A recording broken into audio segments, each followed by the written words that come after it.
محمدا عبده ورسوله الذي لا نبي بعده. أما بعد، قال الله تعالى في كتابه الكريم وهو أصدق القائلين بعد أعوذ بالله من الشيطان الرجيم لا تقم فيه أبدا لمسجد أسس على التقوى من أول يوم أحق أن تقوم فيه رجال يحبون أن يتطهروا والله يحب المطهرين. Allahul azim wa sadaqa rasuluhul karim wa nahnu ala dzalika minasyahidin wasyakirin amin amin ya rabbal alamin.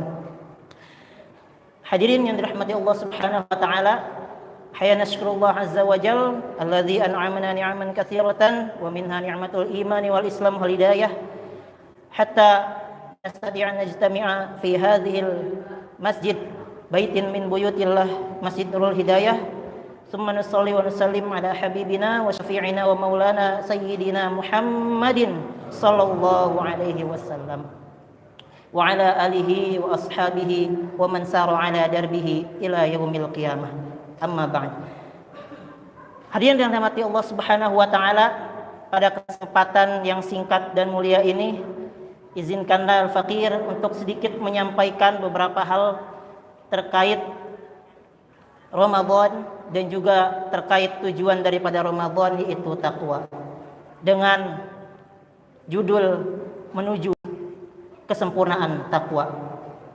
Ahibati fillah rahimakumullah, kita semua tahu pengertian tentang takwa. Ibu-ibu yang rajin mengaji pasti tahu pengertian tentang takwa. Bapak-bapak yang rajin juga pasti mengetahui tentang takwa. Teman-teman juga pasti mengetahui pengertian tentang takwa. Apalagi kita sering mengulang di dalam sholat Jumat. Berarti yang tidak mengerti sholat Jumatnya mungkin sedang tidur. Nah, hadirin yang dirahmati Allah Subhanahu wa taala, ketika kita melihat pengertian takwa menurut para ulama, misalkan imtisalul amrillahi wa jitinabin nawahi, atau menurut Ali bin Abi Thalib misalkan pengertian takwa al-khaufu minal jalil wal amalu bit tanzil wa ridha bil qalil wal istidad wal yaumir rahil, atau menurut Umar bin Khattab dan lain-lainnya, maka kita akan mendapati pengertian takwa dalam agen atau dalam konsep umumnya. Tapi ahibati fillah rahimakumullah, ternyata di dalam Al-Qur'an takwa, kata-kata takwa itu semuanya hampir rata-rata menunjukkan kalimat jamak, yaitu kalimat banyak. Contoh, kita dalam surat Al-Baqarah ayat 183 yang sudah kita hafal bersama, ya ayyuhalladzina amanu kutiba alaikumus syiyam kama kutiba alal ladzina min qablikum la'allakum tattaqun. Amanu menunjukkan kata jamak, la'allakum tattaqun juga kata jamak. Atau dalam surat lain, dalam surat Ali Imran, ya ayyuhalladzina amanu taqullaha haqqa tuqatih, sama-sama kata jamak. Selanjutnya dalam ayat lain pun seperti itu. Ahibati fillah rahimakumullah, dari beberapa ayat tersebut Allah ingin menunjukkan bahwa takwa itu bukan peningkatan kualitas diri secara pribadi saja. Lebih jauhnya, kesempurnaan takwa adalah sebuah dasar daripada ajaran syariat Islam. Karena takwa adalah tujuan dari semua ibadah kepada Allah Subhanahu wa taala. Sebagaimana Allah firmankan dalam surat Al-Baqarah ayat 20. Ya ayuhan nasu ubudu rabbakumul ladzi khalaqakum. Setiap ibadah yang kita laksanakan, kita sholat raweh, saum Ramadan, sholat wajib, membaca Al-Quran, zakat, haji, tujuannya adalah untuk mencapai tingkatan ketakwaan yang sempurna.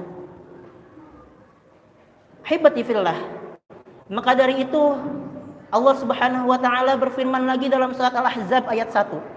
Ya ayyuhan nabiyyu taqillaha wa la tuti'il kafirin. Wahai Nabi, bertakwalah kepada Allah dan janganlah taati orang-orang yang kafir. Jika kita melihat kalimat singkat ini, maka mungkin kita akan bertanya, kenapa Allah merintahkan ketakwaan kepada Nabi? Bukankah Nabi adalah satu-satunya manusia? Ya, bahkan Nabi sendiri dalam hadisnya menyebutkan bahwa Nabi adalah manusia yang paling bertakwa dan paling takut kepada Allah, bahkan di antara para nabi lainnya. Kenapa Allah memerintahkan untuk bertakwa kepada Nabi? Ketika kita lihat asbabun nuzul ayat ini, maka Allah ingin menyampaikan bahwa Nabi di sana adalah sebagai seorang pemimpin yang memimpin Madinah. Begitupun yang dikatakan dalam tafsir Kemenak ataupun tafsir Ibnu Katsir. Artinya Allah memerintahkan takwa kepada seorang pemimpin untuk diaplikasikan dan diterapkan dalam kehidupan sehari bermasyarakatnya. Itulah yang diinginkan oleh Allah Subhanahu wa taala dengan ayat ini. Maka dari itu Allah sampaikan pula dalam surat 9 ayat 108 sampai 109 yang telah dibacakan tadi. La masjidun ussisa 'ala taqwa, masjid yang dibangun atas ketakwaan, min awwali yaumin, kata Allah, hari pertama atau awal mula, ahaqqu an taquma fi, adalah tempat untuk memulai beribadah kepada Allah. Ahibati fillah rahimakumullah, artinya takwa adalah perwujudan daripada ibadah kepada Allah, dan aplikasinya, amalannya adalah diterapkan dalam kehidupan berkeluarga, dalam lingkup RT, RW, sampai dalam kehidupan berbangsa dan bernegara. Itulah tujuan daripada ketakwaan. Maka saum, jika hanya merubah pribadi kita, itu belum mencapai ketakwaan yang sesungguhnya. Tapi saum akan menjadi lebih nyata. Ya, sebagaimana yang Rasulullah SAW melakukan dengan saum 8 tahun bisa menjadikan Islam tegak, karena takwa sudah menjadi dasar dalam kehidupan seluruh para sahabatnya, dalam muamalatnya, dalam ibadahnya, juga dalam hal-hal lainnya. Itulah kenapa takwa sebagai tujuan saum mampu berdampak kepada para sahabat. Maka jika kita merasa resah dengan keadaan umat muslim, mungkin kita juga merasa resah dengan keadaan keluarga dan juga bangsa kita.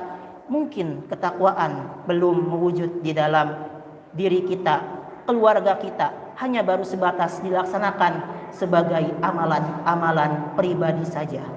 Ahibati fillah rahimakumullah, mungkin inilah yang dapat disampaikan gambaran besar, mungkin 0,1% daripada penerapan takwa yang sebenarnya, karena memerlukan waktu yang sangat panjang dan juga perlu kajian yang sangat mendalam bagaimana menerapkan takwa dalam kehidupan bermasyarakat dan bernegara yang sesungguhnya, yang diinginkan oleh Allah Subhanahu wa taala dan yang dicontohkan oleh Rasulullah sallallahu alaihi wasallam. Asallahu ay yaj'alana minal ladzina yastami'una al-qawla wa yattabi'una ahsanah. Atlubul afwa minkum, tsumma assalamu alaikum warahmatullahi wabarakatuh.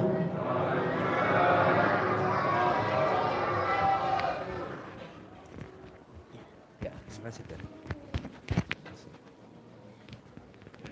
Salam.